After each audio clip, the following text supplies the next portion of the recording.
طلاق دینے والا شخص عموماً کہتا ہے کہ میں نے غصے میں طلاق دے دی تھی، تو کیا غصے میں طلاق ہو جاتی ہے؟ ہو جاتی ہے۔ ایک ساتھ 3 طلاقیں دینے سے کیا ایک ہی طلاق کہلائے گی یا پھر 3 ہی؟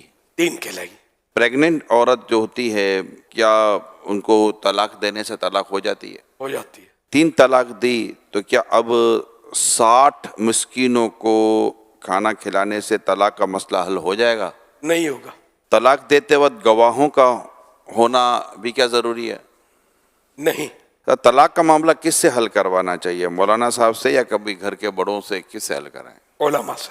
بڑے بوڑھے تو بولتے ہیں توبہ کر لو، آئندہ مت کر، خیال رکھنا، وہ حرام ہوتا رہتا ہے، حرام کے بچے ہوتے رہتے ہیں۔ تو یہ کام علماء کا ہے جو اس کا فیصلہ کریں گے۔ کیا شوہر کا نام لینے سے طلاق ہو جاتی ہے؟ نہیں ہوتی۔ اگر کہ میں نے تو مذاق میں طلاق دی، تو کیا مذاق میں طلاق ہو جائے گی؟ ہو جائے گی۔ حدیث پاک میں کہ اللہ کے پیارے نبی صلی اللہ علیہ وسلم نے فرمایا 3 چیزیں وہ ہیں جن کا ارادہ بھی ارادہ ہے اور مذاق بھی ارادہ، نکاح اور طلاق اور رجوع، یعنی یہ مذاق میں بھی ہو جاتے ہیں۔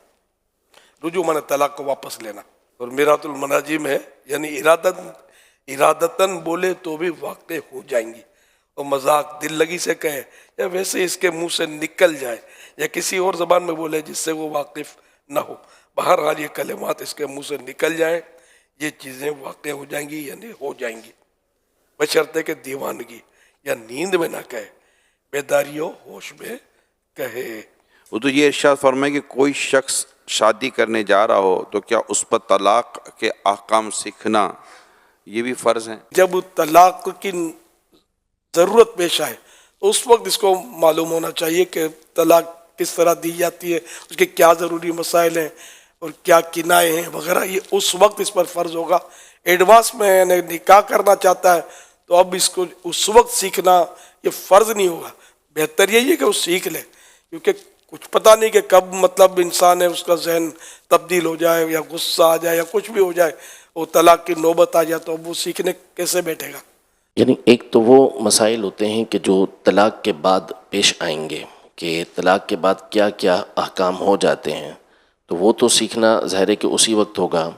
لیکن ایک ہے کہ طلاق کے جیسے کنائے کے الفاظ آپ نے فرمائے تھے یا اسی طرح اور الفاظ ہیں، تو وہ سیکھنا تو اس کے لیے ضروری ہوگا کہ کہیں ایسا نہ ہو کہ طلاق کے الفاظ کہہ بیٹھے اور اسے پتہ ہی نہ ہو کہ میں نے کیا کہا ہے، اور نعوذ باللہ پھر وہ حرام ہو چکا ہو معاملہ اور وہ حلال سمجھ کے رکھا ہوا ہو، تو ایسی چیزوں کو سیکھنا یہ ضروری ہوگا۔